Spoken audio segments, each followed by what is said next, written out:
Seorang bocah perempuan mengalami luka pada bagian telinga setelah antingnya dijambret.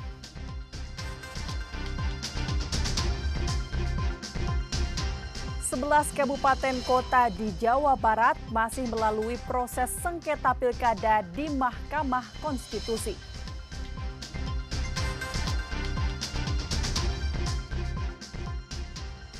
Sungai Cimanuk di Garut terancam jadi tempat pembuangan sampah terpanjang.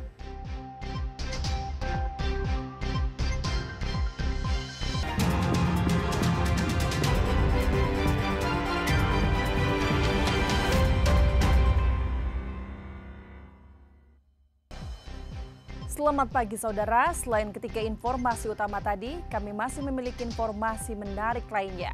Saya, Nida Destiani, akan menemani Anda dengan berita independen terpercaya. Kita simak Kompas Jabar selengkapnya.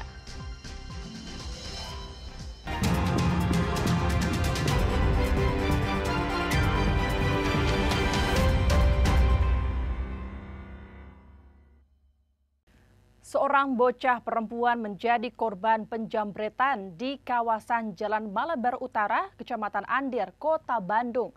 Atas kejadian ini, korban mengalami luka di bagian telinga akibat perhiasan anting dicabut paksa oleh pelaku.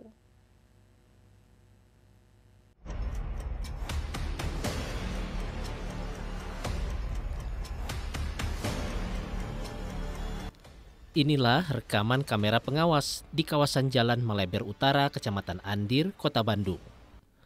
Nampak dua orang bocah PAUD berjalan usai pulang dari sekolah.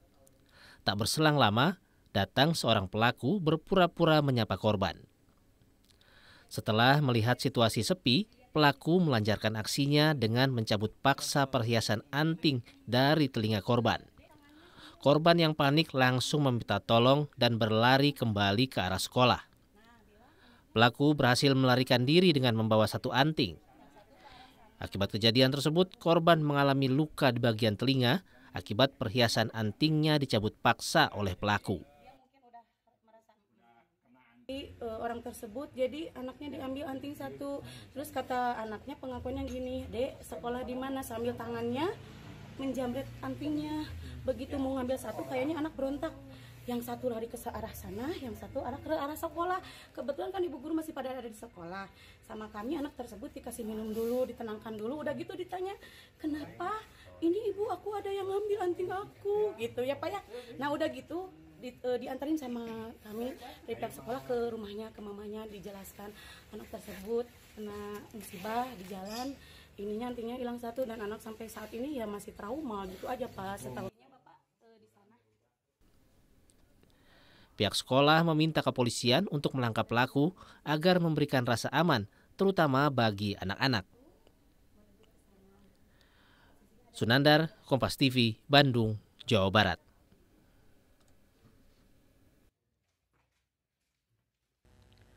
Sebelas kabupaten kota di Jawa Barat masih melalui proses sengketa pilkada di Mahkamah Konstitusi.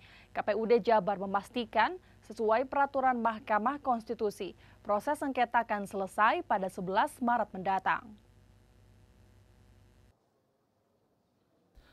Proses sengketa pilkada ke-11 kabupaten kota masih berlangsung di Mahkamah Konstitusi.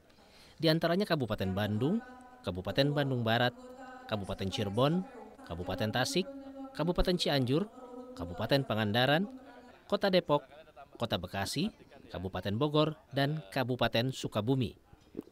Proses penyelesaian sengketa pilkada kabupaten kota di MK hanya dapat dihadiri oleh dua orang, yakni pihak KPU kabupaten kota serta kuasa hukum.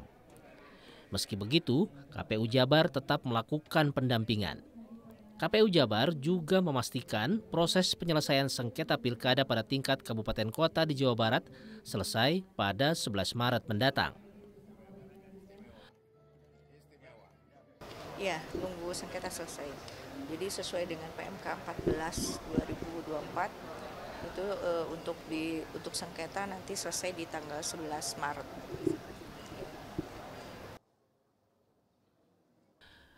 KPU Jawa Barat menegaskan jadwal pelantikan kepala daerah khususnya gubernur yang hari ini ditetapkan dalam rapat pleno merupakan ranah Mendagri bersama DPRD Provinsi. Tim Liputan, Kompas TV, Bandung, Jawa Barat.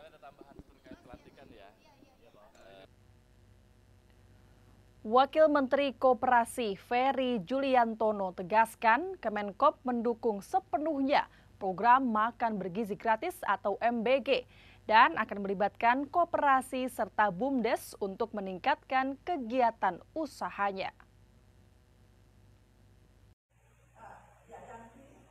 Di sela-sela kunjungan kerjanya di Kabupaten Garut bersama Menteri Pariwisata dalam rangka meresmikan sentra kerajinan kulit, Wamenkop Ferry Juliantono menegaskan akan terus mendukung dan berupaya agar MBG dapat berjalan dengan baik. Pihaknya pun akan melibatkan koperasi yang dapat menjadi bagian dari program MBG termasuk BUMDes. Diharapkan akan berdampak dalam peningkatan skala usaha termasuk dalam upaya meningkatkan kesejahteraan anggota koperasi. Ini menjadi kesempatan sebagai koperasi untuk bisa belajar manajemen bisnis, pengelolaan dapur, kemudian juga bisnis untuk mensuplai kebutuhan bahan baku dan Jadi target beberapa kabupaten koperasi yang akan dilibatkan banyak, tapi itu kan ada BUMDes juga yang akan dioperasikan program ini. silakan, tapi sebaiknya BUMDes juga jadi koperasi. Saudara, siapa sangka daun kelor yang merupakan tanaman yang mudah ditemui di sekitar kita memiliki kandungan nutrisi dan manfaat yang sangat kaya. Dengan kandungan kalsium 17 kali lebih tinggi dibandingkan susu sapi, daun kelor mampu melawan stunting.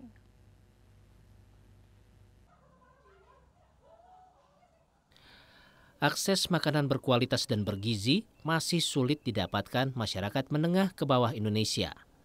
Hal tersebut dapat dilihat dari angka stunting Indonesia yang masih di atas 20%. Stunting merupakan kondisi di mana pertumbuhan fisik anak di bawah rata-rata, akibat kurangnya asupan gizi di waktu-waktu penting, yakni pada ibu saat kehamilan dan pada anak-anak saat masa pertumbuhan. Keadaan ini juga dapat mempengaruhi kecerdasan otak serta kesehatan anak. Sejumlah penelitian menunjukkan daun kelor memiliki kandungan nutrisi yang kaya. Di antaranya kalsium 17 kali lebih tinggi dibandingkan susu sapi, protein, dan antioksidan yang berperan penting bagi kebutuhan nutrisi dan kesehatan tubuh. Selain itu, perawatan dan budidaya daun kelor juga dinilai sangat mudah. Sehingga saat ini kampanye satu keluarga satu daun kelor tengah dikencarkan untuk mengatasi masalah stunting. Jadi saya tuh memiliki gagasan ini karena memang masalah stunting itu merupakan masalah yang sulit ya untuk diturunkan ya.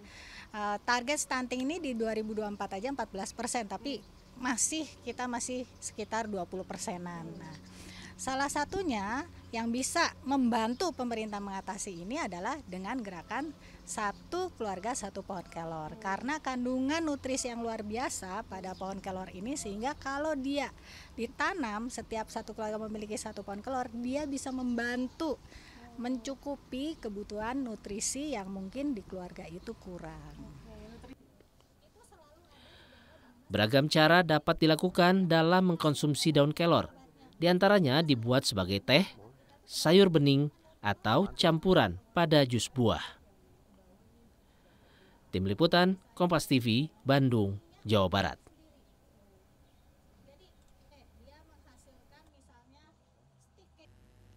Sungai Cimanuk di Garut terancam jadi tempat pembuangan sampah terpanjang. Informasi selengkapnya kami hadirkan usai jeda. Tetaplah di Kompas Jabar.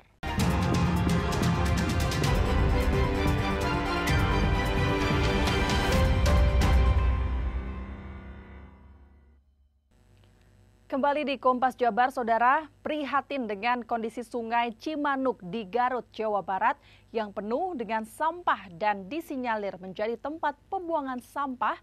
Sejumlah aktivis lingkungan melakukan ekspedisi sungai Cimanuk.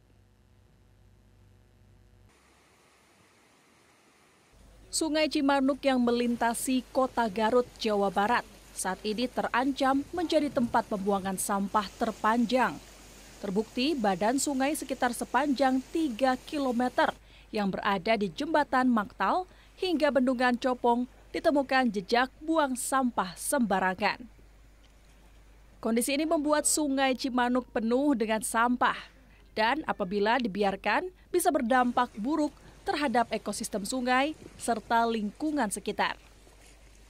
Berdasarkan hasil temuan aktivis lingkungan yang melakukan ekspedisi menyusuri sungai Cimanuk, ditemukan pembuangan sampah ilegal yang bersumber dari muara anak sungai atau Subdas Cimanuk.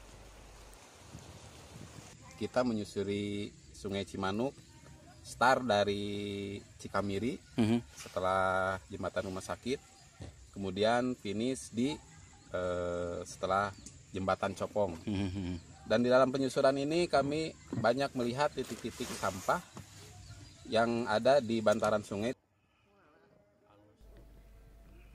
Diperlukan kesadaran berbagai pihak untuk mengatasi persoalan sampah di Sungai Cimanuk, Garut.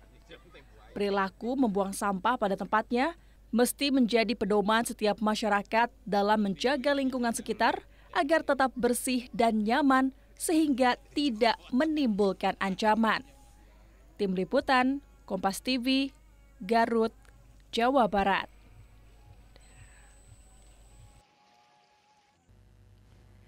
PT Pindad akan segera memproduksi massal mobil maung untuk pejabat pemerintahan. PT Pindad menargetkan produksi mobil maung pada bulan April atau Mei. Disampaikan Dirut PT Pindad Sigit P. Santosa, usai mendampingi kunjungan Menteri Pertahanan RI Syafri Samsudin ke PT Pindad untuk memastikan produksi produk-produk unggulan baik untuk kebutuhan dalam negeri maupun pesanan luar negeri. Menurut Sigit, mobil maung untuk kendaraan dinas pejabat pemerintahan akan segera diproduksi massal. Targetnya di bulan April atau Mei bisa segera dikirim untuk digunakan pejabat pemerintahan. Menyiapkan untuk mass production-nya. Nah, kami mass production ini kami lakukan finalize design freeze. Kita freeze desainnya, tidak akan dirubah-rubah lagi. Kita bangun tools dan dice-nya. Jadi nanti setiap hari kita bisa bangun 20, 30, 50 kendaraan atau artinya 50 set eksterior dan interior maung. Jadi kami targetkan sekitar Februari Maret. Kita coba mungkin seluruh produksinya mungkin by April Mei lah kita sudah bisa deliver ke para pejabat menteri, wakil menteri, kepala badan, wakil kepala badan. Saudara, dengan berakhirnya informasi tadi sekaligus mengakhiri Kompas Jabar episode hari ini. Saya Ninda Destiani beserta kru yang bertugas mengucapkan terima kasih dan sampai jumpa.